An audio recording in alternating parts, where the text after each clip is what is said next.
Clara pressed her frozen body against 8 shivering children, her arms stretched wide like broken wings, trying to shelter them all.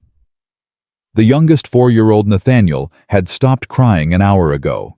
That terrified her more than the howling blizzard. "Stay awake, babies," she whispered through cracked lips. "Please stay awake." The depot platform offered no mercy. 20 below zero, Christmas Eve. And Vernon had taken their coats. She was going to watch them die, one by one. And there was nothing she could do. Then hoofbeats cut through the storm. If you want to see how this story ends, subscribe to our channel, watch until the very last moment, and comment your city so I can see how far our story travels. The wind didn't howl. It screamed. Clara Josephine Bennett had stopped feeling her feet 2 hours ago. Now her hands were going numb too, and that was worse. She needed her hands. She needed them to hold the children. "Mrs. Clara?" Josie's voice came thin and reedy through the darkness. "Ben won't wake up." Clara's heart slammed against her ribs. She crawled across the depot platform on hands and knees, ice crystals cutting into her palms. 8 children. 8 lives depending on her. And she couldn't even see them in this darkness. "Ben." She found the 7-year-old by touch, shook his shoulder. "Benjamin Jacob Murphy, you open your eyes right now." Nothing. "Ben?" Her voice cracked. She slapped his cheek. Gentle first, then harder. "Don't you dare! Don't you dare leave me!" A cough. Weak but there. "Mrs. Clara." Ben's Irish accent was thick with exhaustion. "Am I dead?" "No, baby." Clara pulled him against her chest, her frozen fingers fumbling to rub warmth into his arms. "No, you're not dead. I won't let you be dead." "I'm cold." I know you are." 13-year-old Sam crawled over, his jaw set hard. "We need to move. Find shelter." "There isn't any." Clara's voice came out flat. "Dead." "I looked. The depot's locked. The ticket office is locked. Everything's locked." "Then we break in." "With what, Samuel?" "Our frozen hands." The boy's face twisted. In the faint starlight, Clara could see the rage building in his eyes. The same rage that had lived there since his father was murdered. The same rage that made him trust no one. "This is his fault," Sam spat. "Vernon. He did this on purpose." "I know. When I'm bigger, I'm gonna kill him." Clara should have corrected him. Should have said something about forgiveness, about God's judgment, about letting the law handle things. But her husband Thomas had believed in the law. Thomas had believed in family. Thomas had believed his brother Vernon would honor his dying wish to care for Clara and the children. Thomas had been wrong about everything. "Everyone move closer," Clara ordered. "Josie, bring Violet. Abby, hold on to Emma. We'll keep Nathaniel between you and me. Sam, you're on the outside. Ben, stay right here." The children shuffled in the darkness, 8 small bodies pressing together for warmth that none of them had. Clara positioned herself on the windward side, taking the worst of the blizzard against her back. Little Violet pressed against Clara's chest, silent as always. The 5-year-old hadn't spoken a word since Clara found her hiding in that root cellar, her parents dead from the raid. She communicated with her eyes, with her hands, with the fierce grip of her small fingers. Right now, those fingers were clutching Clara's dress with the strength of terror. "It's all right, sweetheart," Clara whispered into Violet's hair. "I've got you." But she didn't have her. Not really. Clara couldn't protect any of them. She was a 34-year-old widow with no money, no home, and no hope. Vernon had taken everything. "Mrs. Clara." 8-year-old Emma's voice trembled. "Is Mr. Vernon coming back?" "No, baby." "But he said he was getting our tickets. He said we were going to the orphanage where it's warm." "He lied." The words hung in the frozen air. Clara didn't soften them. These children had survived too much to be protected from the truth now. "He left us here to die," Sam said. His voice was calm, terrifyingly calm for a 13-year-old. "Didn't he?" Mrs. Clara? Yes. 11-year-old Abby made a sound like a wounded animal. Why? Why would he do that? Because of the farm. 10-year-old Will pushed his cracked spectacles up his nose. His mind was always working, always calculating. The farm belongs to Mrs. Clara until she dies. Then it goes to Mr. Vernon. We're worth more dead than alive. Will. Clara's voice was sharp. That's enough. It's true though, isn't it? She couldn't answer, couldn't lie to him. Will was too smart for lies. 4-year-old Nathaniel started crying. Quiet, exhausted sobs that shook his tiny body. Want Mama Clara, want warm, want home. Shh, baby. Clara pulled him closer, even though she had no warmth to give. I'm here. I'm right here. I don't want to die, Nathaniel whispered. The words broke something in Clara, something she'd been holding together with nothing but willpower and prayer. Tears froze on her cheeks before they could fall. She had promised Thomas. On his deathbed, fever burning through him, she had held his hand and promised. Take care of them, Clara. All of them. They're our children now. Don't let Vernon... A coughing fit had taken him then. He'd died before he could finish the warning. But Clara had understood. Thomas had known his brother's true nature, known and tried to protect them. It hadn't been enough. I'm sorry, Clara whispered into the wind. Thomas, I'm so sorry. I couldn't... Someone's coming. Sam's voice cut through her grief. The boy was on his feet, body tense, hand reaching for the knife Clara knew he kept hidden in his boot. Hoofbeats, getting closer. Clara's heart hammered. Vernon. Coming back to make sure they were dead, or someone worse. The shape that emerged from the blizzard was massive. A man on horseback bundled in a heavy coat hat pulled low. He moved with the careful deliberation of someone who'd spent years working in weather that killed. Hello? His voice carried over the wind. Deep, rough, but not cruel. Anyone out here? Sam stepped in front of the group, his small body blocking the children. Who's asking? The man dismounted his boots, crunching in the snow. He moved closer, and Clara could make out more details now. Tall, broad shoulders, a face weathered by sun and wind, maybe 45 years old. Gray, threading through dark hair. Name's Elijah Holloway. He stopped a respectful distance away, hands visible. Got a ranch about 5 miles west. Thought I saw something at the depot when I was riding past. You thought wrong, Sam said. Nothing here. Sam. Clara's voice was weak but firm. Stop. She tried to stand. Her legs wouldn't cooperate. She fell back against the platform and the movement drew the man's attention. He was beside her in 3 strides, kneeling in the snow. Up close, his eyes were brown, dark and deep with something in them that looked like recognition. Ma'am, you're half frozen. His hands hovered over her shoulders, not touching. How long you been out here? Few hours. Her teeth chattered. Maybe more. In this weather, his voice went tight. With children, we didn't have a choice. The man's jaw worked. He looked at the cluster of small bodies behind Sam, counting.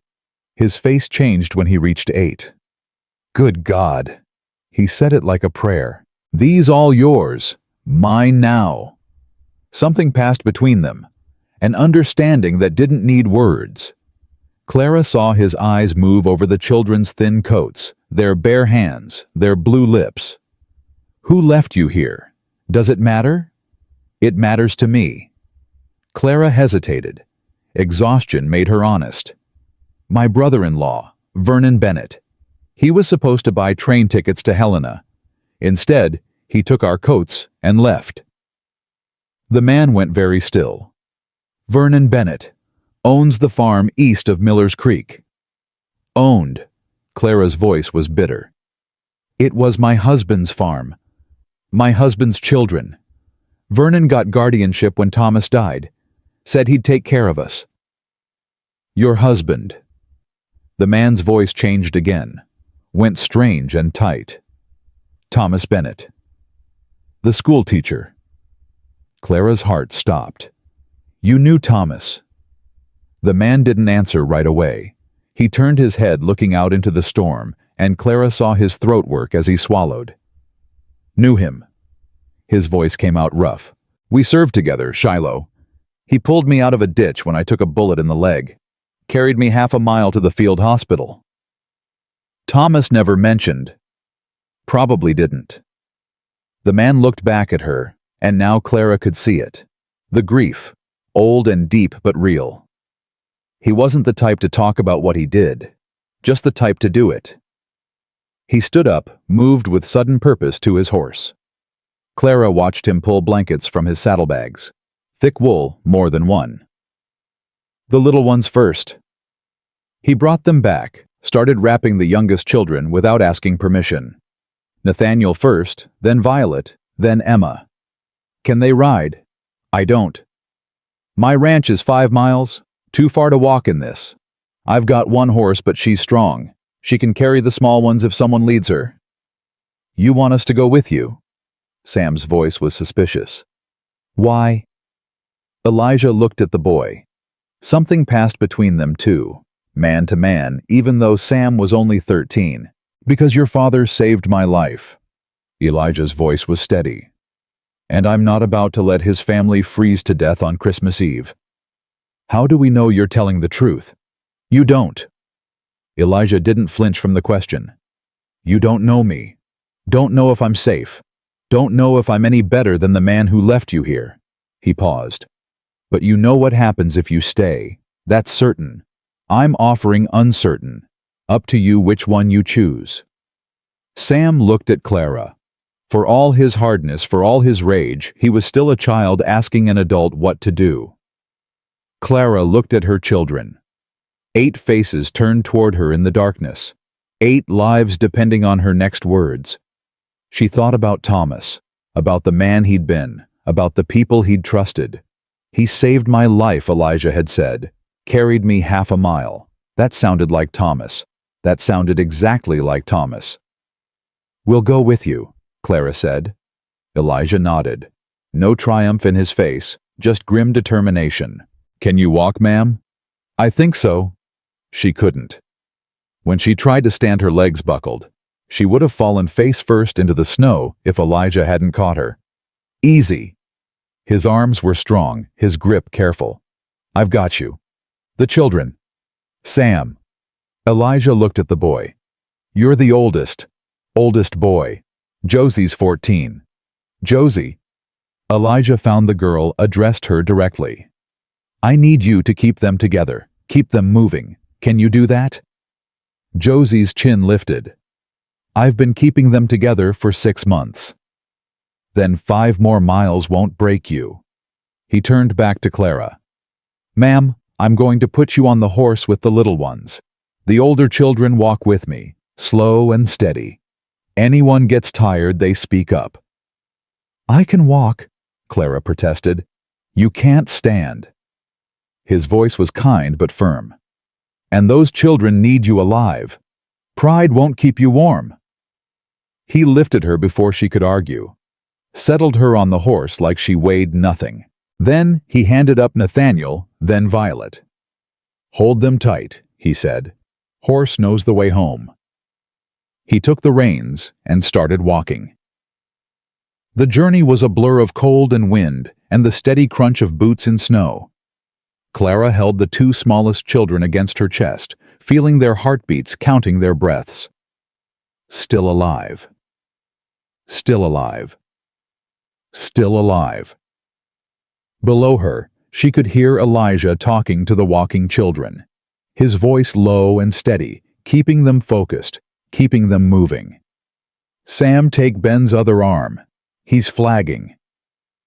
Will spectacles fogging up wipe 'em on the blanket, don't stop walking. Emma, I hear you singing. That's good. Keep going. Sing us all the way home. Emma's thin voice rose through the storm. A hymn Clara recognized from church. The words were half swallowed by the wind, but the melody carried. Amazing grace, how sweet the sound. Other voices joined in. Josie first, then Abby. Will's voice cracking on the high notes. Ben weak, but determined. That saved a wretch like me. Clara's frozen lips moved with the words. Prayers she'd stopped believing in rising up anyway. I once was lost, but now am found. The lights appeared like a miracle. Golden windows glowing through the white darkness. A house. A real house with smoke rising from the chimney. Almost there. Elijah's voice was tight with effort. He'd been breaking trail through knee-deep snow for nearly 2 hours. Miguel, Martha, open up. The door burst open. A woman appeared. Gray hair pulled back, tight face, sharp with worry. Behind her, a Mexican man with quick dark eyes. Elijah, what in God's... The woman stopped, stared at the horse, at the children stumbling behind it, at Clara half-conscious in the saddle. Mother of mercy! Vernon Bennett's work. Elijah's voice was flat. Get them inside. Get them warm. What happened next came in fragments, arms lifting her down, warmth hitting her skin like fire, voices asking questions she couldn't answer. The smell of coffee and bread and burning cedar. Clara fought to stay conscious. Had to count the children. Had to make sure they're all inside. The woman's voice. Martha Elijah had called her. All 8 of them plus you. You're safe now. Safe. The word felt foreign. Wrong. We're not safe. Vernon will. Vernon Bennett won't set foot on Holloway land. Elijah's voice came from somewhere nearby. Not while I'm breathing. Clara's eyes found him. He was pulling off his frozen coat, his face red from the cold ice crystals in his dark hair. Why? The question came out broken. You don't know us. You don't owe us anything. Elijah stopped, looked at her. In the lamplight she could see his eyes clearly for the first time. Brown, yes, but warm. Steady. The eyes of a man who kept his word. I owed your husband my life, he said simply. Seems to me that debt transfers. Thomas is dead. I know. His voice softened. But his children aren't, and neither are you. Clara wanted to argue, wanted to tell him that kindness didn't exist anymore, that trust only got you hurt, that Vernon had taught her that lesson well. But she was too tired, and the warmth was pulling her under, and somewhere she could hear Nathaniel laughing, actually laughing as Martha handed him a cup of warm milk. When had she last heard that child laugh? Rest, Elijah said. We'll talk in the morning. Figure out what happens next. What happens next is Vernon comes for us. Clara's eyes were closing despite her best efforts. He always comes. He won't stop until... Then he'll have to go through me. Elijah's voice was quiet. Final. And I don't go down easy. The last thing Clara saw before darkness took her was Violet, the silent little girl who hadn't spoken in months. She was standing in front of the fireplace, staring at the flames, and for the first time since Clara had found her, there was no fear in her eyes. Just warmth. Just wonder. Just the beginning of something that might someday be called hope. Outside, the blizzard raged on, but inside the walls of Broken Creek Ranch, 8 children were finally impossibly safe, for now. Clara woke to the smell of bacon and the sound of children arguing. For a moment, she didn't know where she was. The ceiling above her was wooden beams, not the cracked plaster of Vernon's house. The blankets were thick wool, not the threadbare quilts she'd been rationing among 8 children. Then memory crashed back. The depot. The blizzard. Elijah Holloway. She sat up too fast. Her head spun. Easy there. Martha Holloway appeared at her bedside, a cup of something steaming in her weathered hands. You've been out cold for 14 hours. Body needed the rest. The children? Fed warm and currently fighting over the last biscuit. Martha's stern face softened. They're fine, Mrs. Bennet. Better than fine. That little red-haired one, Ben? He's already trying to convince Miguel to teach him Spanish curse words. Clara's throat tightened. She couldn't remember the last time she'd woken up without panic clawing at her chest. I don't understand. Her voice came out rough. Why are you helping us? You don't know us. We're strangers. Martha set the cup down on the bedside table. Tea. Clara realized. Real tea, not the watered-down dregs Vernon had allowed them. My brother made a promise to a dead man. Martha's voice was matter-of-fact. Holloways keep their promises. Now drink that tea and get yourself dressed. There's decisions need making. She left before Clara could respond. The dress laid out on the chair wasn't Clara's. It was good-quality wool dark blue, clearly from Martha's own wardrobe. Clara's hands shook as she pulled it on. The fabric was soft against her skin. She'd forgotten what soft felt like. She found the children in the kitchen crowded around a table that wasn't quite big enough for all of them. Elijah sat at the head looking slightly overwhelmed as 8 voices competed for his attention. Mr. Elijah, do you have any books? That was Will, his broken spectacles held together with wire. I've read everything Mrs. Clara has twice. Mr. Elijah, can I see the horses? Emma's eyes were bright. I love horses. I had a horse once before. She stopped. Before her parents died. Before everything fell apart. I just really like horses. Mr. Elijah Ben called me a bad word in Spanish. Abby's voice was indignant. I don't know what it means, but I know it's bad. Mr. Elijah. Enough. Sam's voice cut through the chaos. The 13-year-old was standing by the door, arms crossed, watching Elijah with suspicious eyes. He's not our friend. He's just some stranger who... Samuel. Clara's voice was quiet but firm. Every head turned. 8 children scrambled from their seats, rushing toward her. Clara found herself engulfed in small arms and thin bodies, the force of their relief nearly knocking her off her feet. Mrs. Clara, you're awake. We were scared you weren't going to wake up. Martha said you were just tired, but Ben thought you were dead, and I'm fine. Clara held them as tight as she could, her arms stretching to encompass as many as possible. I'm right here. I'm fine. Over their heads, she met Elijah's eyes. He was watching them with an expression she couldn't read.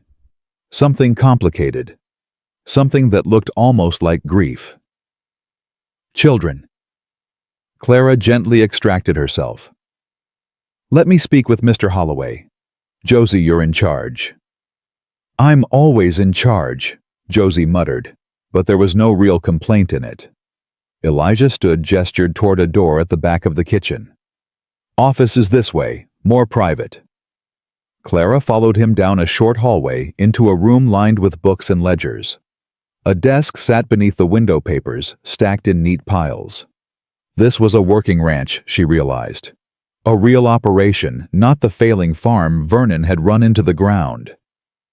Elijah closed the door and turned to face her. How are you feeling? Honest answer. Like I was frozen solid and thawed out too fast. Clara sat in the chair he indicated. But I'll live, thanks to you. Don't thank me yet. Elijah leaned against the desk, his arms crossed. We need to talk about what happens next. Vernon Bennett is going to come looking for you. I know. Do you know why? Clara's jaw tightened. Because he's a cruel man who enjoys causing pain. That's part of it. Elijah reached behind him, pulled a document from the desk. But I think there's more. I had Miguel ride into town this morning, ask some questions. Turns out Vernon's been busy since your husband died. He handed her the paper. Clara's hands trembled as she read. It was a loan agreement. Vernon's signature at the bottom dated 3 months ago. Borrowed against the Bennett farm. $800 owed to someone named Silas Drummond. He mortgaged our home. Clara's voice was hollow. Thomas left that farm to me, to the children. Vernon had no right. He had guardianship.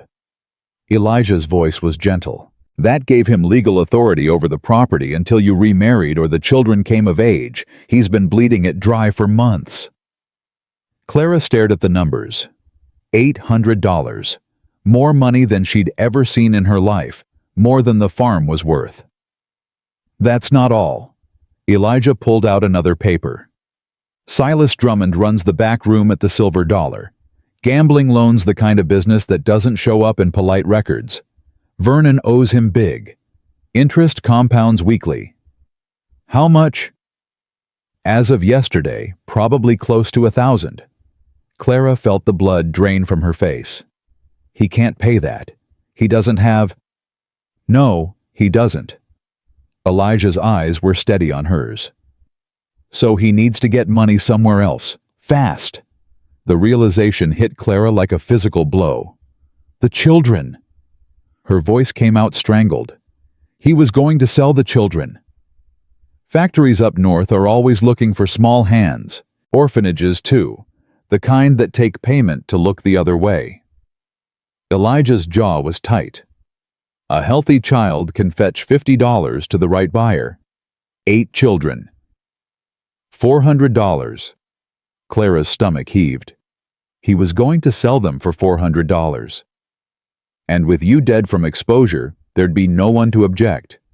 He'd have the farm the sale money enough to pay off Drummond with some left over. Clara's hands fisted in her lap. All those months of small cruelties, the reduced rations, the confiscated coats, the casual backhand when a child spoke out of turn. She'd thought it was just Vernon's nature, his petty meanness finding outlet. She hadn't realized he was preparing them for market. "What do we do?" Her voice shook with rage she couldn't contain. "He's their legal guardian. The law. The law says blood relation takes precedence in custody matters." Elijah cut her off. "Unless that relation is proven morally unfit. And abandoning 8 children in a blizzard isn't proof enough. It's your word against his." Elijah's tone was pragmatic. "Vernon will claim he made arrangements. Prepaid tickets, responsible care. He'll say you're a hysterical woman making accusations." "I'm not." "I know you're not." His voice softened. "But I've seen how courts work, how judges think. Vernon's got friends. He's got Cornelius Vance as his lawyer, and that man could convince a jury that snow is black." Clara felt the hope she'd been nurturing start to wither. "So we're trapped. He's going to come here and take them, and there's nothing—" "I didn't say that." Elijah pushed off from the desk, moved to the window. For a long moment he just stood there looking out at the snow-covered land. "Your husband saved my life." His voice was quiet. "Shiloh was bad. I took a bullet through the thigh, went down in a ditch. Couldn't move. Couldn't crawl. Rebs were sweeping through bayoneting the wounded." Clara said nothing, just waited. "Thomas found me. Don't know how, don't know why he was even in that sector, but he found me, threw me over his shoulder, and started walking." Elijah's hand touched the window frame. "Half a mile through enemy fire. I was screaming at him to leave me. He just kept walking." "That sounds like Thomas." "He never told you. He never talked about the war, said the past was past." Elijah turned back to face her. "The past is never past, Mrs. Bennett. It lives in the debts we owe, the promises we make." He paused. "Thomas wrote to me after he moved to Montana, told me about his farm, his school, the children he and his wife were taking in. He said he'd finally found something worth protecting." Clara's eyes burned. Thomas had written letters she never knew about, had friends she'd never met, had a whole life before her that she was only now discovering. "Last letter I got was a month before he died." Elijah pulled a worn envelope from his coat. "He knew he was sick, knew he might not make it. He asked me to watch over his family if anything happened." "Why didn't you come sooner?"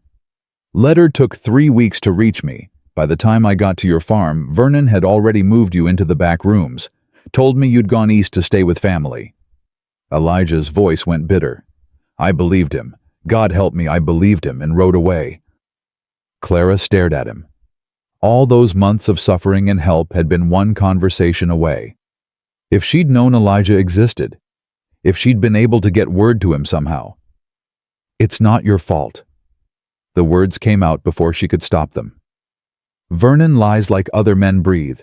You couldn't have known." "Maybe not." Elijah folded the letter, put it back in his coat. "But I know now, and I'm going to make this right." "How?" "I'm going to petition for guardianship, legal and proper, through the territorial court." Clara's breath caught. "You'd do that, take on 8 children who aren't even... They were Thomas's children." Elijah's voice was firm. "That makes them mine, at least until they're old enough to choose for themselves." The door burst open. Martha stood there, her face pale. "Elijah, riders coming up the road. 3 of them." Elijah was moving before she finished speaking. Clara followed her heart, hammering. In the kitchen, the children had gone silent, their faces white with fear. "Is it him?" Josie's voice was steady, but Clara could see her hands shaking. "Is it Vernon?" "Stay inside." Elijah grabbed his coat from the hook. "Martha, keep them away from the windows." "I'm coming with you." Clara reached for her shawl. "No. Those are my children he's coming for. I have a right. You have a right to stay alive." Elijah's voice was harsh. "Vernon wants you dead, Mrs. Bennett. Anything happens out there, I need you in here ready to protect them if I fail." Their eyes locked. Clara saw the truth in his face. He wasn't sure he could win this fight. He was preparing for the possibility that he might lose. "Don't fail." Her voice cracked. "Please." Something shifted in his expression. "I don't intend to." He walked out into the cold. Clara gathered the children, pushed them back from the windows, but she couldn't stop herself from watching. 3 riders approaching. Vernon in front, his thin face set in a triumphant sneer. Beside him a man in a marshal's badge. And behind them, another man Clara didn't recognize, wearing a suit too fine for a Montana winter. Elijah stood on the porch, hands loose at his sides. Miguel appeared from the barn, moving to flank him. Both men looked calm, but Clara could see the tension in their shoulders. "Vernon." Elijah's voice carried across the yard. "You're not welcome here." Vernon's smile widened. "Elijah Holloway. I thought I recognized the description. The hermit rancher who never comes to town." He gestured to the man in the badge. "Marshal Keene here has a court order. Legal custody of my wards." "Your wards?" Elijah's voice was dangerous. "The children you left to freeze at the depot." "A misunderstanding. I made arrangements for their transport to a proper care facility. The ticket master failed to honor the prepaid fare." "That's a damned lie." "It's what the records show." Vernon pulled a paper from his coat. "I have documentation, receipts. The orphanage in Helena has been expecting them for days." Marshal Keene shifted uncomfortably in his saddle. He was a decent man. Clara knew she'd seen him help Thomas break up a bar fight once. But decent men followed the law, and the law favored blood relations. "Mr. Holloway," the marshal said carefully, "I've got a court order signed by Judge Whitfield. Vernon Dalton is the legal guardian of these children. I'm required to enforce—" "Dalton." Elijah's voice sharpened. "His name is Bennett. Vernon Bennett. Changed it last year." The man in the fine suit spoke for the first time. "Legal name change properly filed. I'm Cornelius Vance, Mr. Dalton's attorney. And this," he held up a sheaf of papers, "is a court order for the immediate return of the minor children currently being held on this property." "Held." Elijah took a step forward. "I saved those children from dying in a blizzard." "You removed them from their legal guardian's custody without authorization." Vance's voice was smooth as oil. "One might argue kidnapping if one were inclined to press charges." Clara's blood ran cold. They were going to twist it. Make Elijah the villain. Make Vernon the victim. She moved without thinking, pushing past Martha, shoving open the door. "Mrs. Bennett, no." Clara walked out onto the porch, her borrowed dress whipping in the wind. "You want to talk about kidnapping, Mr. Vance?" Her voice rang clear across the yard. Let's talk about kidnapping. Let's talk about a man who stole 8 children from their beds in the middle of the night, drove them 30 miles to a depot, took their coats, and left them with 14 cents. Vernon's face contorted. Clara, you're confused. The trauma. I'm not confused. Clara descended the porch steps. I'm not hysterical. I'm not lying. You left those children to die, Vernon. You left me to die. And now you're here with lawyers and marshals trying to take them back for what? So you can sell them to some factory up north. That's slander. Vance stepped his horse forward. My client will sue. Sue me for what? The clothes on my back, the nothing I own because your client already took everything else. Marshal Keene held up his hands. Ma'am, I understand you're upset, but I have to enforce... You have to enforce a court order, signed by a judge who's never heard our side. Clara's voice broke. Those children in that house, they've lost everything. Parents' homes any sense of safety in this world? The only thing they have left is each other and me. And you're going to tear that apart because a piece of paper says so. The marshal's face was pained. Ma'am, my name is Clara Bennett. My husband was Thomas Bennett. He died 6 months ago from fever, and his last words were asking me to protect those children.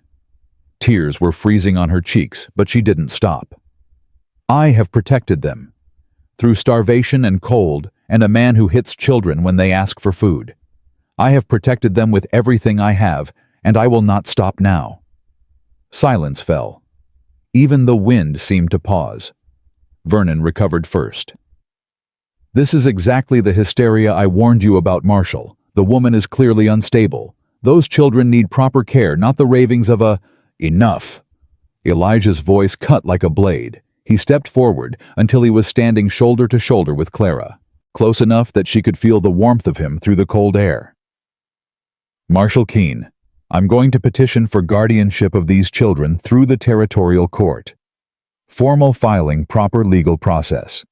Until that petition is heard, I'm exercising my right to provide emergency shelter for minors in imminent danger. You have no standing, Vance began. I have Thomas Bennett's dying request.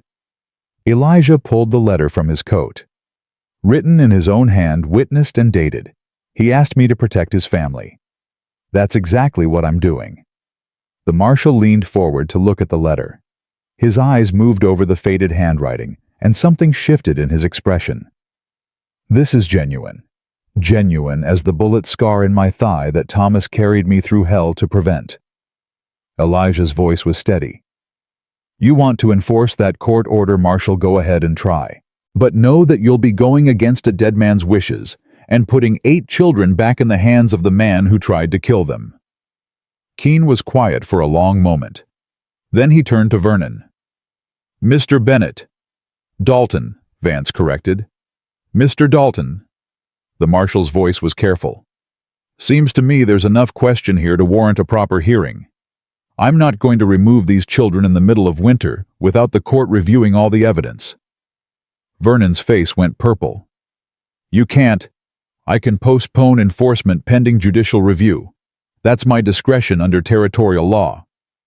Keene folded his arms. I'll send word to Judge Whitfield recommending a full hearing. Until then, the children stay where they are. This is outrageous. Vance's professional calm cracked. My client has legal custody. Your client has questions to answer. Keene's voice hardened. Abandonment charges. Possible fraud. I heard what Mrs. Bennett said about selling children to factories. That kind of accusation deserves investigation. Vernon wheeled his horse around, his face twisted with rage. This isn't over, Holloway. You think you can take what's mine? You think some letter from a dead man protects you? I think you should leave my property. Elijah's voice was calm. Before I stop being polite. You'll regret this. Vernon spurred his horse, sending snow flying. All of you, mark my words. He galloped away. Vance followed more slowly, his face calculating. Marshal Keene lingered. Mr. Holloway, I did what I could today, but that hearing will happen. Judge Whitfield takes blood relations serious. You're going to need more than a letter to win this fight. I know. Doc Garrett's a friend of mine. If there's evidence of those children being mistreated, get him out here to document it. Courts listen to doctors. I appreciate that, Marshal. Keene tipped his hat to Clara. Ma'am, I'm sorry for your troubles. I hope things work out for those young ones. He rode away. Clara stood in the snow shaking. The adrenaline was fading, leaving her hollow and cold. She'd stood up to Vernon, actually stood up to him after months of swallowing his cruelty in silence. Mrs. Bennet. Elijah's voice was soft. She turned. He was looking at her with that complicated expression again. Wonder, maybe. Or respect. That was either very brave or very stupid. A laugh escaped her, half sob, half release. Probably both. Probably. His mouth curved slightly. You should get inside. You're shaking. Mr. Holloway. She caught his arm before he could turn away. Thank you. For standing with me. For not backing down. I made a promise. To Thomas. To Thomas. He paused. And to myself. I've spent too many years watching bad men win because good people stayed quiet. Not this time. He walked toward the barn without looking back. Clara stood alone in the snow for a moment longer, watching him go. Then she turned and went inside, where 8 children waited to learn if they were safe. For now the answer was yes. But she knew in the cold pit of her stomach that Vernon wasn't finished. Men like him never stopped until they got what they wanted or someone stopped them permanently. And she was terrified of what that stopping might cost. Inside, Nathaniel ran to her, his small arms wrapping around her legs. Mrs. Clara, are the bad men gone? They're gone, baby. Are they coming back? Clara knelt down, gathered him close. Over his shoulder she could see the other children watching, waiting, needing her to make this right. Maybe. She wouldn't lie to them, not about this. But we're going to be ready, and we're going to fight, and we're going to win. Promise. Nathaniel's voice was small. Clara thought of Thomas, of his steady hands and kind heart, of everything he'd built that Vernon was trying to destroy. Promise. It was a vow she didn't know if she could keep, but she was going to die trying. 3 weeks changed everything and nothing. The children grew stronger. Clara could see it in the color returning to their cheeks, the weight slowly filling out their thin frames. Martha's cooking worked miracles that medicine couldn't match. Biscuits and gravy for breakfast. Stew thick with beef and potatoes for supper. Fresh milk from the dairy cows that Nathaniel had claimed as his personal responsibility. But strength of body couldn't heal what Vernon had broken in their spirits. Clara found Josie crying behind the barn on the 12th day. The 14-year-old had her face buried in her knees, shoulders shaking with sobs she'd been holding back for months. Josie. Clara knelt beside her in the snow. Talk to me. I can't. Josie's voice was muffled. I'm supposed to be strong. The little ones need me to be strong. The little ones need you to be human. Clara pulled the girl against her chest. You've been carrying them for 6 months. It's all right to put the weight down sometimes. What if I put it down and can't pick it back up? Then I'll carry it for a while. That's what family does. Josie clung to her, crying harder. All the fear, all the exhaustion, all the desperate pretending that everything was fine, it poured out of her in great heaving sobs that shook them both. Clara held on and let her fall apart. When the tears finally slowed, Josie pulled back, her face red and swollen. Mrs. Clara, do you think we'll really get to stay here? I don't know, sweetheart, but I know we're going to fight for it. What if fighting isn't enough? Clara didn't have an answer for that, so she just held the girl tighter and prayed for strength she didn't feel. Sam was a different kind of broken. He didn't cry, didn't talk about his feelings, didn't let anyone close enough to see the cracks in his armor. Instead, he worked, dawn to dark, following Miguel around the ranch, learning to mend fences and rope cattle, and do the 100 small tasks that kept a working spread alive. Elijah watched him with knowing eyes. "That boy's running from something," he said to Clara one evening. They were sitting on the porch, the children inside with Martha, the last light fading from the winter sky. "His father was murdered." Clara's voice was quiet. "Shot in the back during a robbery. Sam was hiding under the wagon. Saw the whole thing." Elijah was silent for a long moment. "How old was he?" 11. He wandered alone for 2 years before Thomas found him stealing food from our root cellar. Clara's hands twisted in her lap. "Thomas didn't call the sheriff, just invited him in for supper, told him he could stay as long as he needed." That sounds like Thomas. "Sam didn't trust us for months, slept with a knife under his pillow, flinched every time Thomas raised his voice." Clara's throat tightened. "He was just starting to open up when Thomas got sick. And then Vernon came, and everything Sam had learned about trusting people got torn apart all over again." Elijah stood, walked to the porch railing. "He needs something to believe in. Someone to show him that not all men are monsters. Are you volunteering?" He turned to look at her. In the fading light, his face was unreadable. "Maybe I am."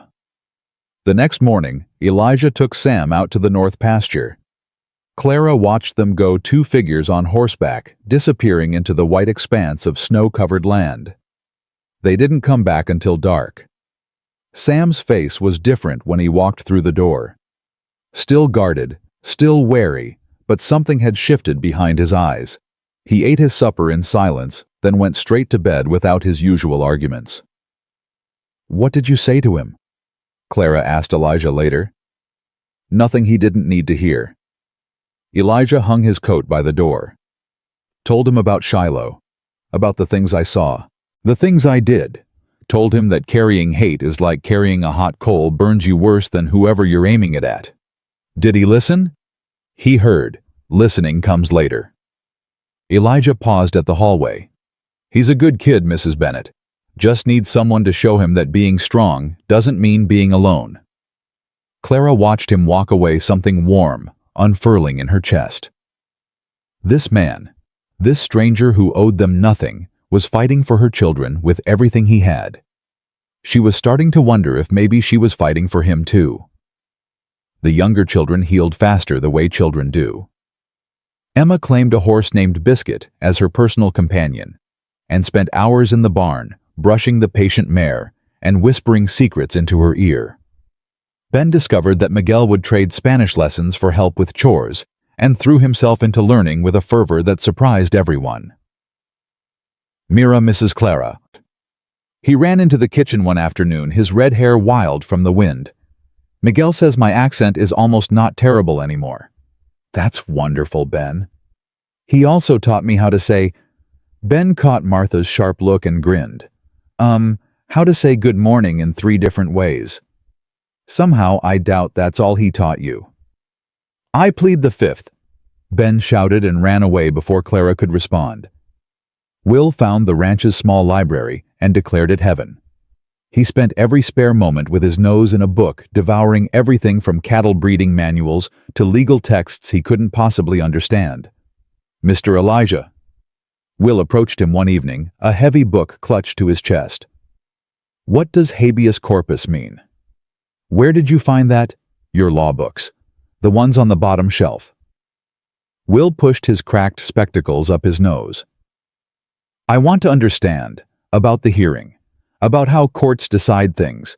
Elijah set down his coffee cup, gave the boy his full attention. "Habeas corpus means produce the body.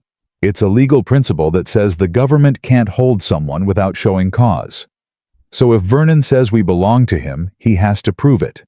Something like that. And we can prove he's lying. That's the plan."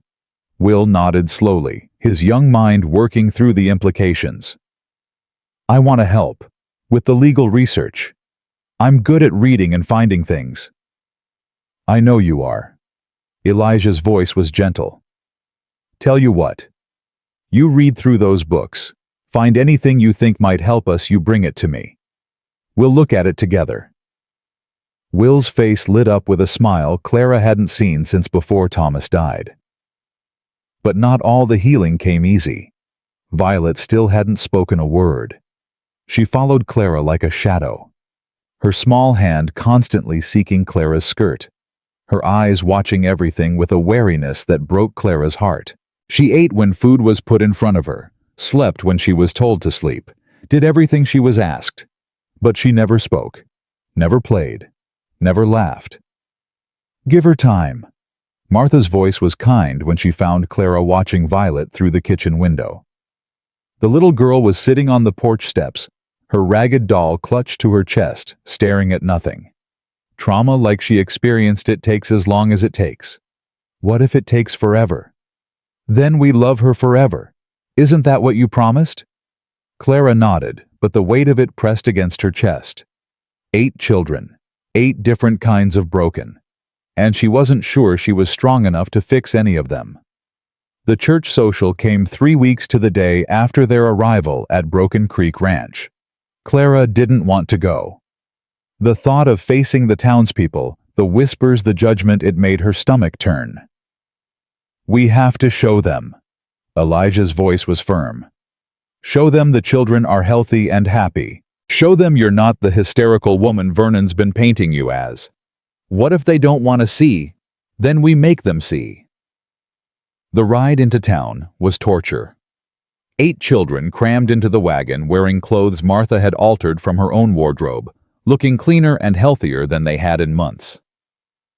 Clara sat beside Elijah on the driver's seat, her hands clenched in her lap. "Breathe." Elijah's voice was low just for her. "You faced down Vernon with nothing but words. A church social's not going to break you." "Vernon, I understand. These people—" Clara shook her head. "They watched us suffer for 6 months and did nothing. Saw the children getting thinner and said nothing. They're not evil like Vernon. They're just indifferent. And somehow that's worse." "Not all of them." Elijah guided the horses around a frozen rut. "There's good people in this town. They've just been told one story for so long they've forgotten to ask questions. We're going to give them a different story." The church was packed when they arrived. Heads turned. Whispers started. Clara felt the weight of 100 stares as she helped the children down from the wagon. "Stay close." She kept her voice calm. "Don't let them see you're afraid." "I'm not afraid." Sam's jaw was set hard. "Let them stare." They walked in together. 8 children. Clara, Elijah, and Martha forming a wall of solidarity that dared anyone to challenge them. The whispers grew louder. "That's the Bennett woman." "Living out at Holloway's place, I heard. Those poor children being dragged into—" "Shameless if you ask me." Clara's spine stiffened. Beside her, Elijah's hand found the small of her back. A brief touch there and gone, but it steadied her. Margaret Henderson approached like a ship under full sail, her husband trailing behind. The banker's wife wore her best Sunday dress and her sharpest smile. "Mrs. Bennett, how surprising to see you here." "Mrs. Henderson." Clara kept her voice pleasant. "Lovely service, wasn't it? I wouldn't know. We were rather distracted by the spectacle." 8 children attending church, I'd hardly call that a spectacle. Margaret's smile tightened. "You know what I mean. This whole situation. A widow living with an unmarried man, children who aren't even—" "Those children," Clara cut her off, her voice carrying across the crowded room, "were taken in by my husband Thomas. Fed, clothed, educated, and loved as our own. When Thomas died, I continued that love. When Vernon Bennett tried to abandon them in a blizzard, Mr. Holloway saved their lives." The whispers died. Every eye was on them now. "Whatever you think you know about our situation, Mrs. Henderson, I can assure you the only scandal here is that a man tried to murder 8 children and this town did nothing to stop him." Margaret's face went red. "How dare you?" "I dare." Clara took a step forward. "I dare because those children deserve someone to dare for them. I dare because my husband spent his life teaching this town's children to read, and when he died, not one person came to see if his family was all right. That's not. I dare, because for 6 months I watched Vernon Bennett starve those children, beat them when they cried, and steal everything my husband left us. And you all knew. Clara's voice cracked. You knew, and you did nothing. Silence. Absolute crushing silence. Then a voice from the back. She's right. Heads turned. Doc Garrett stepped forward, his weathered face grim. I've seen those children, examined them proper. Signs of malnutrition going back months, untreated injuries, frostbite scars that should have been tended to last winter. His eyes swept the crowd. Vernon Bennett didn't just neglect them, he systematically abused them. And if Elijah Holloway hadn't found them when he did, we'd be burying 8 small coffins right now. Another voice, Marshall Keene. I've started an investigation. The evidence is disturbing. Vernon Bennett has questions to answer. The crowd shifted. Clara could see it happening, the doubt creeping in, the comfortable certainty cracking. Margaret Henderson sputtered. But Vernon said the legal guardian. Legal don't mean right. This from Tom Jensen, the blacksmith. A big man with a bigger heart, who'd always had a soft spot for children. I've known Thomas Bennett since he came to this town. Good man. Best teacher we ever had. You think he'd want his kids with someone like Vernon? More voices joined in. Questions, doubts, a growing murmur of uncertainty. Clara felt something shift in the room. Not victory, not yet, but the beginning of something. A crack in the wall Vernon had built. Elijah stepped forward, his voice cutting through the noise. The territorial court will decide custody. That's the law, and we'll follow it. But until that hearing, I'm asking this community to remember who Thomas Bennett was. Remember what he gave to this town. And ask yourselves if his children deserve better than what they've been getting. The crowd fell silent again. But this time the silence felt different. Thoughtful instead of hostile. Reverend Patterson stepped forward, his face troubled. Perhaps we've all been too quick to judge. The Lord teaches us to care for orphans and widows. If we've failed in that duty, you have. Clara's voice was quiet but firm. But it's not too late to make it right. The social continued, but the atmosphere had changed. People approached Clara hesitantly, offering awkward words of support, uncomfortable admissions that maybe they should have paid more attention. The children mingled cautiously, accepting cookies and kind words from people who'd ignored them for months. It wasn't forgiveness. Clara wasn't sure she could forgive. But it was a start. On the ride home, Ben fell asleep against Josie's shoulder, a cookie still clutched in his hand. Emma hummed softly to herself, and even Sam's face had lost some of its tension. You did good today. Elijah's voice was low. Took courage standing up like that. I was terrified. Courage isn't the absence of fear. It's being afraid and standing up anyway. Clara looked back at her children, and felt something settle in her chest. The hearing's in 2 weeks. She turned back to face the road ahead. What happens if we lose? We won't. But if we do? Elijah was quiet for a long moment. Then, if we do, I'll find another way. There's always another way. You really believe that? I have to. His hands tightened on the reins. Because the alternative is watching those children go back to Vernon, and I'd rather die than let that happen. Clara looked at his profile, the hard set of his jaw, the determination in his eyes. So would I, she said quietly, and meant it. That night, after the children were in bed and Martha had retired to her room, Clara found Elijah on the porch. He was smoking, a habit she'd noticed he only indulged when he was worried. Can't sleep. She wrapped her shawl tighter against the cold. Too much thinking. About the hearing. About everything. He ground out the cigarette, turned to face her. Mrs. Bennett. Clara. The word came out before she could stop it. Please. After everything. You can call me Clara. Something shifted in his expression. Clara. He said it like he was testing the weight of it. There's something I need to tell you. About the hearing. About what we're up against. Tell me. Judge Whitfield owes Vernon money. Not much, but enough. Cornelius Vance has been seen going into his office after hours. Elijah's voice was grim. This might not be a fair fight. Clara felt cold. That had nothing to do with the weather. Then what do? We make it impossible to ignore the truth. Doc Garrett's documentation, the marshal's investigation, testimony from everyone in town who's willing to speak. He paused. And Thomas's letter, the one naming me as guardian. Will it be enough? I don't know. Elijah's honesty was brutal. But I know one thing I'm not giving up. Not on those children. Not on you. Clara's breath caught. On me.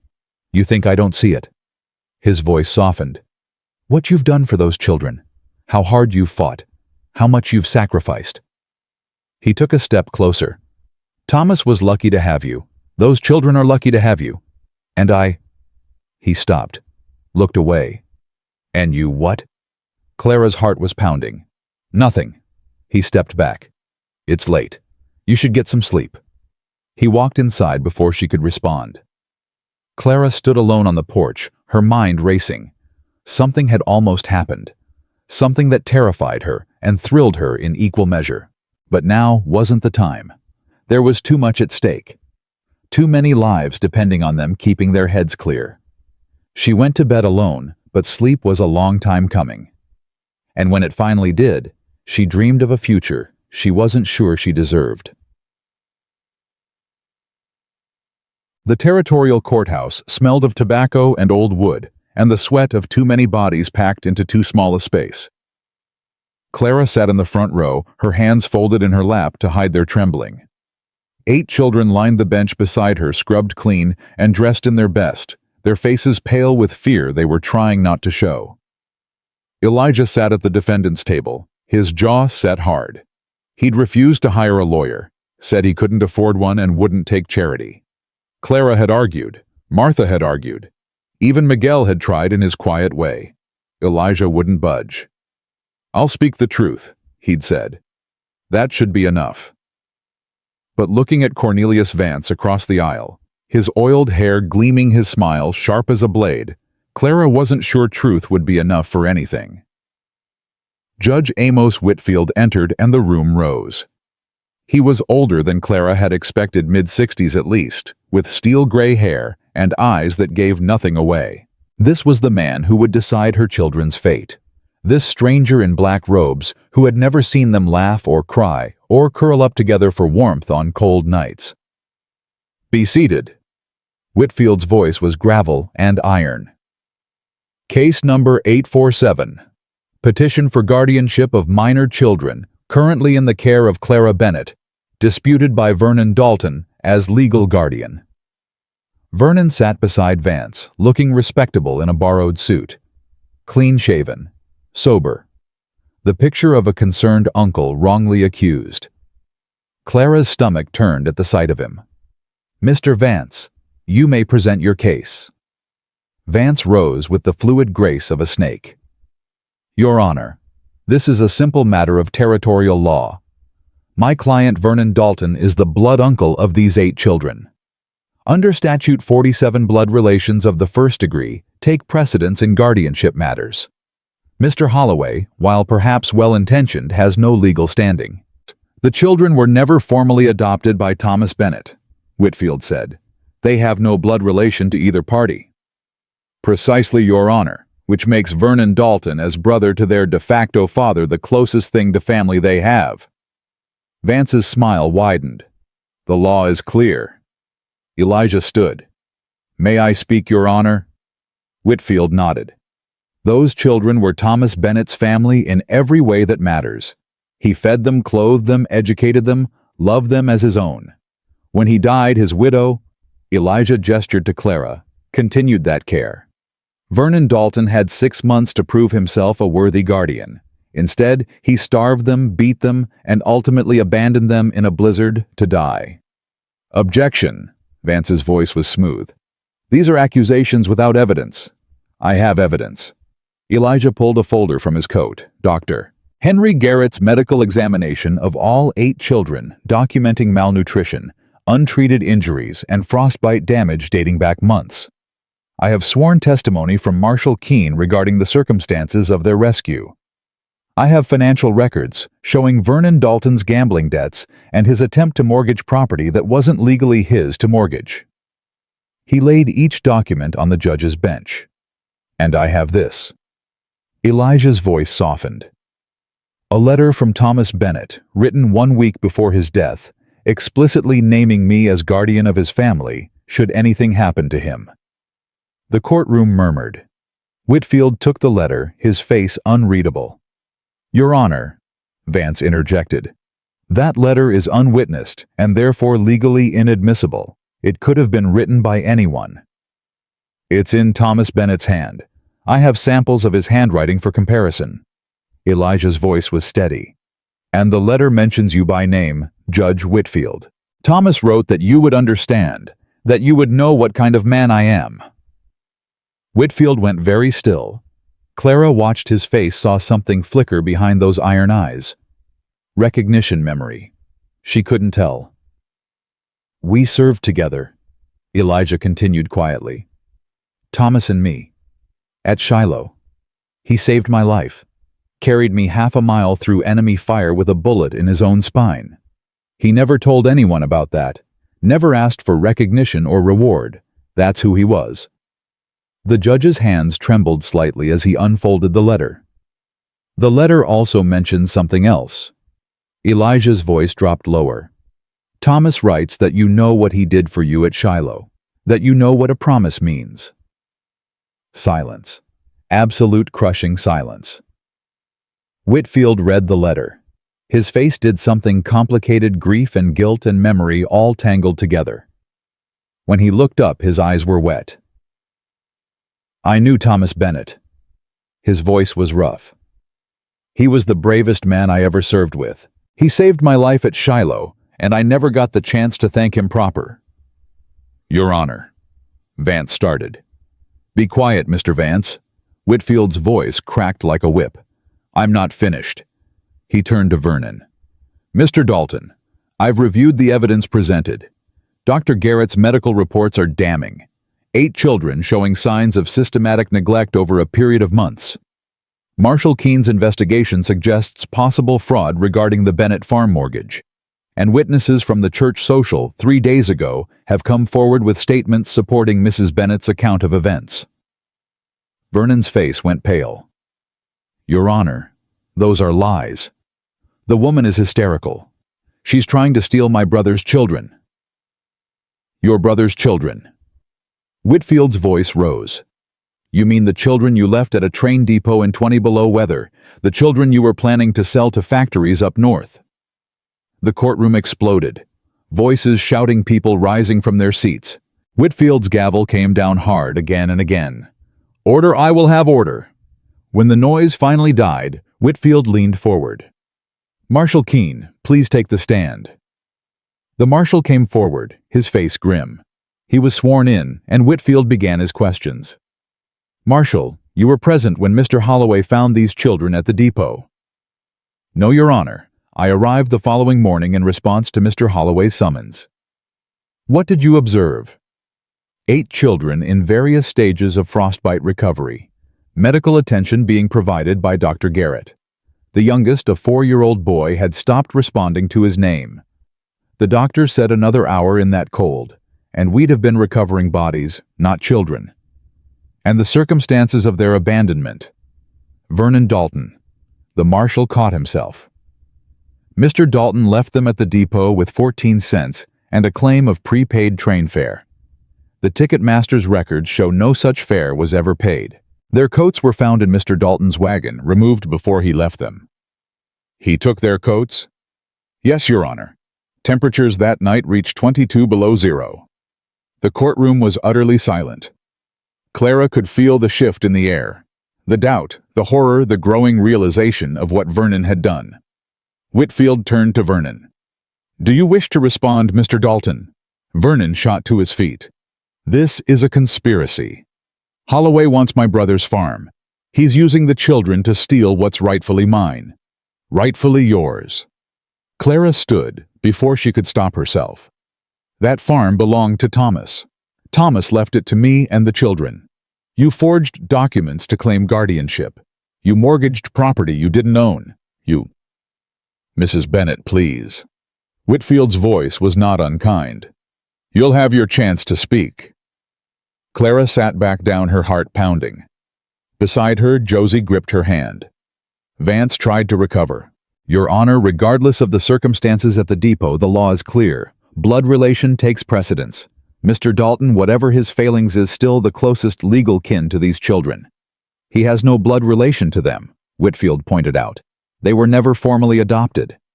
He has more relation than Mr. Holloway, who is a complete stranger. Not a stranger. Elijah's voice cut through. Thomas Bennet named me in his letter, asked me to protect his family. That's not nothing, Your Honor. That's a dying man's last request. Whitfield was quiet for a long moment. Then he turned to the children. I'd like to hear from the young ones themselves. Clara's heart stopped. Your Honor, they're just children. They're the ones whose lives hang in the balance. I'd like to know what they think. Whitfield's voice was gentler now. Who would like to speak first? Silence. The children looked at each other, fear and uncertainty in their eyes. Then Sam stood. The 13-year-old walked to the witness stand, his shoulders back, his jaw set. He was sworn in, his voice steady on the oath. Your name? Samuel Henry Collins. Sam. How long have you been with the Bennet family? 2 years, sir. Mr. Thomas found me stealing from his root cellar. Instead of calling the law, he invited me in for supper. Sam's voice cracked slightly. Said everyone deserves a second chance. And after Mr. Thomas died, what happened then? Sam's face hardened. Mr. Vernon came. Said he was taking over. Said we had to earn our keep or get out. He paused. He hit Abby the first week. She asked for more bread at supper and he hit her across the face. Said children should be seen and not heard. The courtroom stirred. Clara saw people's faces changing, horror replacing skepticism. He made us work from dawn till dark. Sold off everything Mr. Thomas had built. The books, the furniture, Mrs. Clara's jewelry from her mother. Sam's hands fisted at his sides. When the little ones cried at night, he'd drag them out of bed and make them stand in the cold until they stopped.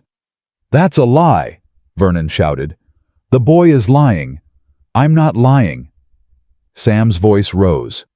You made Nathaniel stand in the snow for an hour because he had a nightmare. He's 4 years old. He was crying for his mama and you made him stand in the snow until his feet turned blue. Whitfield's face was stone. Continue. The night at the depot, Mr. Vernon told us we were going to a nice place. A warm place with other children. Mrs. Clara didn't want to go, but he had a gun. He took our coats right before he left. Said we wouldn't need them. Sam's voice broke. He left us there to die, all of us. And if Mr. Elijah hadn't come... He stopped. Couldn't continue. Clara was crying openly now. She wasn't the only one. Thank you, Sam. Whitfield's voice was rough. You may step down. Sam returned to his seat. Clara pulled him close, and for once he didn't resist. Anyone else wish to speak? Movement from the end of the bench. Little Violet, the silent one, the child who hadn't spoken a word in months, was standing. Clara's breath caught. Violet, sweetheart, you don't have to... But Violet was already walking forward. Her ragged doll clutched to her chest, her small feet moving with determination. She climbed into the witness chair so tiny she could barely see over the railing. Whitfield leaned forward. What's your name, child? Violet said nothing, just stared at him with those huge haunted eyes. She doesn't speak, Your Honor. Clara's voice was strained. She hasn't spoken since her parents were killed, almost a year now. I see. Whitfield's voice was gentle. Violet, do you understand what's happening here today? You can nod or shake your head. Violet nodded. Do you want to go back to Vernon Dalton? Violent shake of the head. Do you want to stay with Mrs. Bennet and Mr. Holloway? Vigorous nodding. Is there anything you want to tell me? Anything at all? Silence stretched. Clara's heart ached. This child had been through so much, lost so much. The words were trapped inside her, locked away behind walls of trauma and fear. Then Violet opened her mouth. Home. The word came out rusty, broken, barely audible. But it came. Home. Violet's voice grew stronger. This is home. They are home. She pointed at Clara, at the other children, at Elijah. Not him. She pointed at Vernon, and her small face twisted with a hatred no 5-year-old should know. Never him. Clara was sobbing. Martha was sobbing. Half the courtroom was in tears. Violet climbed down from the witness chair and walked back to Clara, her chin high. She crawled into Clara's lap and buried her face against her chest. Home, she whispered again. Mama. It was the first time she'd ever called Clara that. Whitfield removed his spectacles, wiped his eyes. When he spoke, his voice was thick. I've heard enough. Vance jumped up. Your Honor, surely you're not going to base a legal ruling on the testimony of traumatized children. I'm going to base my ruling on evidence, Mr. Vance. Medical evidence of abuse, financial evidence of fraud, witness testimony from a United States Marshal, and yes, the testimony of 8 children who have more courage in their little fingers than your client has in his entire body. Whitfield stood. Vernon Dalton, I'm remanding you to the custody of Marshal Keene, pending charges of child abandonment, attempted fraud, and reckless endangerment. Your petition for guardianship is denied. You can't do this. Vernon lunged forward. Those children are mine, the money. He stopped, realized what he'd said. The money. Whitfield's voice was ice. What money, Mr. Dalton?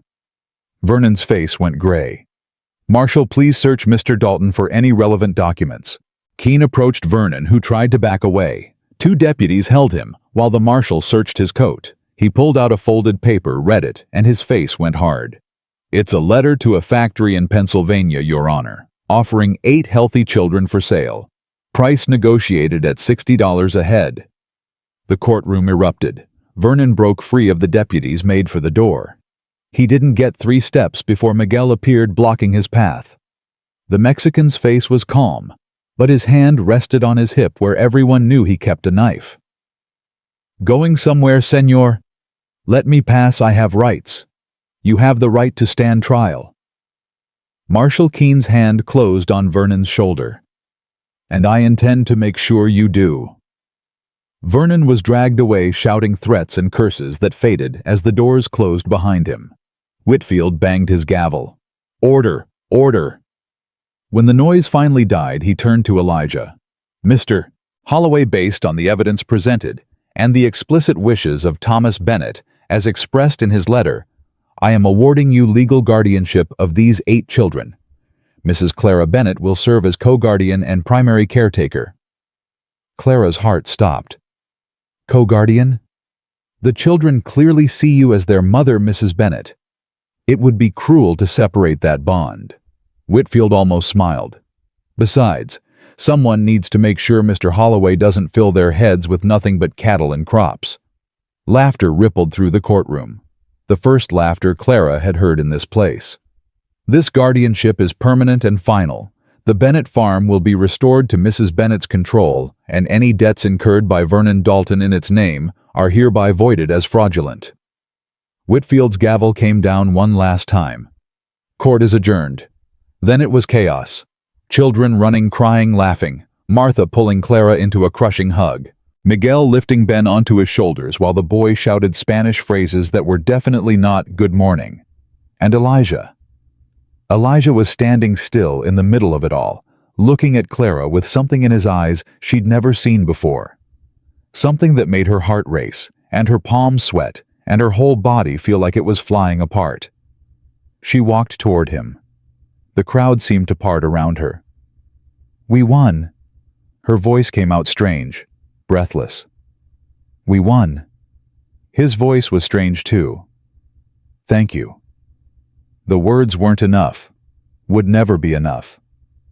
For everything, for saving them, for saving me. Clara. And then somehow impossibly his arms were around her, pulling her close, holding her like she was something precious, something worth fighting for.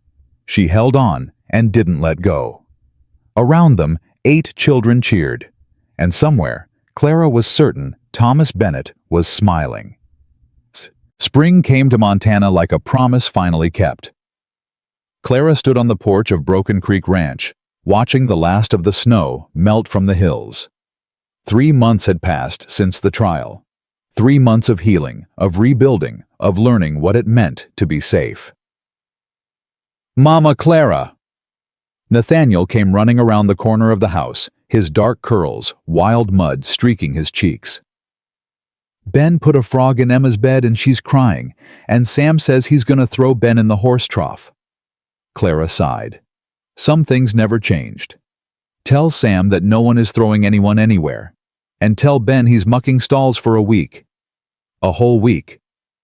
2 if he argues. Nathaniel ran off shouting the verdict at the top of his lungs. Clara shook her head, but she was smiling. Chaos. Beautiful, wonderful, exhausting chaos. That boy's got lungs like a cavalry bugle. Elijah appeared beside her coffee cup in hand. Heard him clear from the barn. He's 4. Everything is an emergency. Reckon that's true. Elijah leaned against the porch railing, his shoulder almost touching hers. Miguel says the new calves are coming in strong. Should be a good year. Should be. They stood in comfortable silence, watching the ranch come alive around them. Josie was hanging laundry on the line, her movements confident and sure. Will sat on the fence, a book open on his lap, explaining something to Abby, who listened with exaggerated patience. Emma had emerged from whatever frog-related crisis had occurred and was heading toward the barn, no doubt to tell Biscuit all about it. And Violet. Violet was playing. Clara's throat tightened every time she saw it. The little girl who hadn't spoken for a year, who had moved through the world like a ghost, was sitting in the grass with a doll Martha had made. Her talking to it in a stream of soft, constant words. She asked me something yesterday. Elijah's voice was quiet. Asked if I was going to be her papa. Clara's heart stuttered. What did you tell her? Told her that was up to you. He turned to face her, and something in his expression made her breath catch. Clara, there's something I've been meaning to say. Elijah, let me finish, please. She nodded. When Thomas saved my life at Shiloh, I made a promise. Swore I'd find a way to repay him someday. When I got his letter, when I found out he was dying, Elijah's voice cracked. I thought I'd failed. Thought I'd lost my chance forever. You didn't fail. I didn't save him, but you did. He reached out, touched her hand. You kept his family together. Kept those children alive through 6 months of hell. You're the strongest person I've ever known, Clara Bennett. I'm not strong. I'm just stubborn. A ghost of a smile crossed his face. That too. But stubborn isn't what made you stand up in that courtroom. Stubborn isn't what made you face down Vernon with nothing but words. That was courage. Pure and simple. Clara felt tears threatening. Elijah, why are you saying all this? Because I need you to understand something. He took both her hands in his grip warm and steady. These past months, watching you with those children, watching you build a home out of nothing but love and determination, I've never seen anything like it. And I've never felt anything like what I feel when I look at you. Clara's heart was pounding so hard she was sure he could hear it. I know it's too soon. I know you're still grieving Thomas. I know there's 100 reasons why this is a bad idea. His eyes held hers, brown and deep, and full of something that looked terrifyingly like hope. But I can't keep pretending I don't love you. I can't keep acting like you're just my partner in guardianship when you're the first thing I think about in the morning and the last thing I think about at night. Elijah. I'm not asking for an answer right now. I'm just asking you to know, to understand that whatever happens, whatever you decide, I'm not going anywhere. Those children are my family now. You're my family now. And Holloways don't abandon family. Clara couldn't speak, couldn't breathe, couldn't do anything but stand there with her hands in his, feeling the solid warmth of him, the steadiness that had been her anchor through the worst storms of her life. You don't have to say anything, he said softly. I just needed you to know. He started to pull away. Clara grabbed his hands tighter. Thomas told me something before he died. Her voice was barely a whisper. He said that love isn't a finite thing, that the heart doesn't run out. He said that if I ever found happiness again, I should take it, that he'd want me to take it. Elijah went very still. I didn't understand what he meant then. I was too grief-stricken, too focused on keeping the children alive. Clara's eyes blurred with tears. But I understand now. He knew. Somehow he knew that you'd come for us, that you'd save us, and he wanted me to know it was all right. Clara. I love you, Elijah Holloway. The words came out strong, certain. I love the way you talk to Sam like he's a man worth respecting. I love the way you let Will read you legal briefs at dinner. I love the way you carry Nathaniel on your shoulders even when your back aches. I love that you've never once made those children feel like a burden. She stepped closer, close enough to see the tears gathering in his eyes.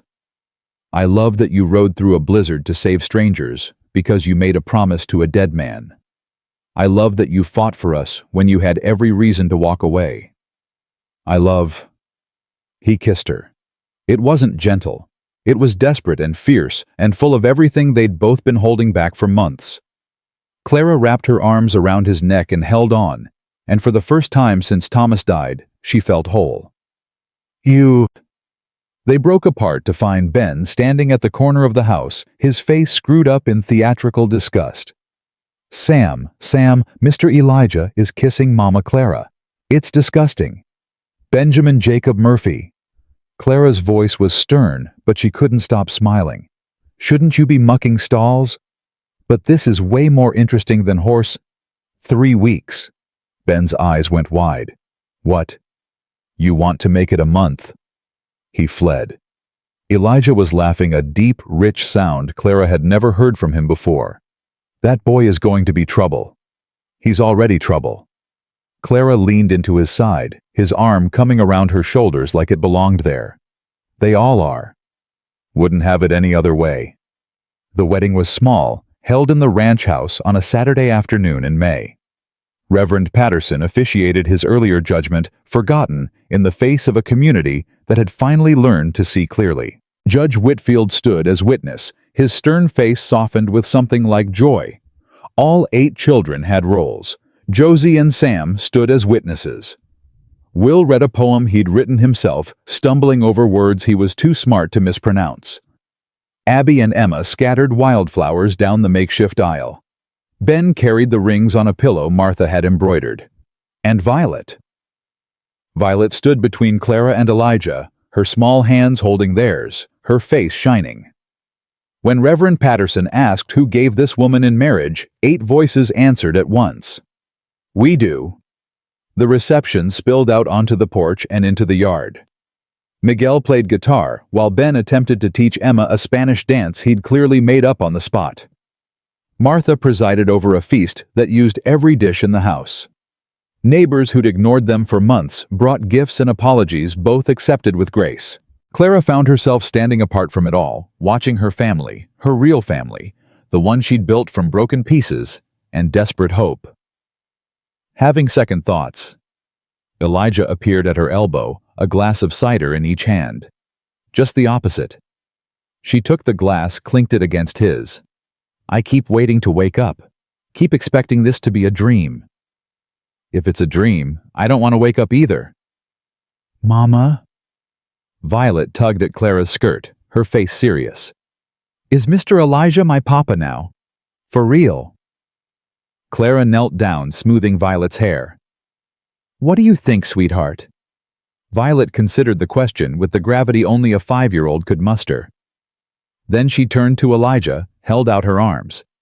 He lifted her without hesitation, settled her on his hip like he'd been doing it his whole life.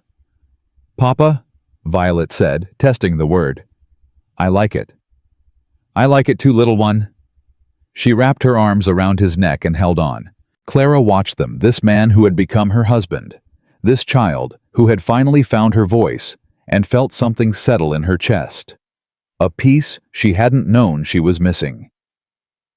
The first year brought challenges.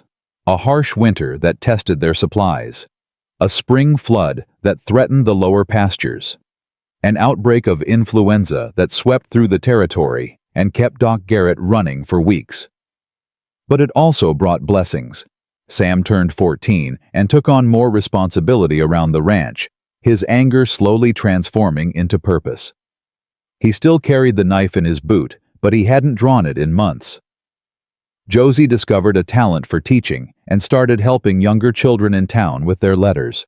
Like Mr. Thomas used to do, she said, and Clara had to turn away to hide her tears. Will announced his intention to become a lawyer. So I can help other children like us, he explained. So no one has to fight alone. Abby's quiet competence made her Martha's right hand in the kitchen. She still flinched at loud noises sometimes, but less and less as the months passed. Emma and Biscuit became inseparable. Miguel started teaching her to train horses, and she showed a natural gift that surprised everyone. Ben remained Ben, loud, mischievous, and impossible to stay angry at. His Spanish improved dramatically, and his Irish accent faded, though he could still produce it on demand for laughs. Nathaniel stopped having nightmares. Stopped asking if the bad men were coming. Started calling Elijah Papa, with the easy trust of a child who had finally found safety. And Violet. Violet bloomed. The silent, haunted girl became a chatterbox who rarely stopped talking. She followed Clara everywhere, asking questions about everything, her curiosity boundless and exhausting and wonderful. Mama, why is the sky blue? Mama, where do babies come from? Mama, if I eat a seed, will a tree grow in my tummy? Clara answered every question with patience she didn't know she possessed. The second year brought the schoolhouse. Clara had been thinking about it for months. All those children on remote ranches who couldn't get to town for lessons. All that potential going to waste because education was a luxury they couldn't afford. Thomas would have wanted it, she said to Elijah one night. A proper school, not just for our children, but for everyone's. Then we'll build it. Just like that. Just like that. He pulled her close. You want something, Clara Holloway? You tell me, and we'll find a way. They built it on the north corner of the property, close enough to the road that children from miles around could reach it. One room at first with a pot-bellied stove and mismatched desks and books donated from Helena. Clara taught. Josie assisted. Will kept meticulous records of attendance and grades. Ben served as self-appointed entertainment committee organizing games during breaks that always ended with someone covered in mud. 18 children enrolled that first year, 32 the second. By the third, they had to add another room. Thomas would be proud, Doc Garrett said one day, watching the children stream out at the end of lessons. This is exactly what he dreamed of. I know. Clara touched the locket she wore around her neck, the one with Thomas's photograph inside.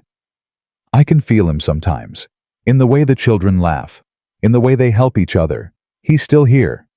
He always will be. The doctor patted her shoulder. The good ones never really leave us. That night, after the children were in bed and the house was quiet, Clara found Elijah on the porch. His usual spot. Their usual spot now. Penny for your thoughts, she said, settling beside him. Just thinking about how different everything is. He reached for her hand, their fingers intertwining automatically. 3 years ago, I was alone. Thought I'd be alone forever. Thought that was what I deserved. And now? Now I've got a wife I don't deserve. 8 children who drive me crazy. A sister who bosses me around worse than my mother ever did." He smiled. A life I never imagined possible. No regrets. Not a single one. He lifted her hand, pressed his lips to her knuckles. "You." Clara thought about it. Thought about Thomas, about the love they'd shared, about the life they'd built together before illness took him. Thought about the darkness that followed Vernon's cruelty. The children suffering the night at the depot when she'd been certain they would all die. And then she thought about now. About Elijah's steady presence, his quiet strength, his fierce protectiveness. About 8 children who had become hers in every way that mattered. About a home built on promises kept and love earned. No regrets, she said. Only gratitude.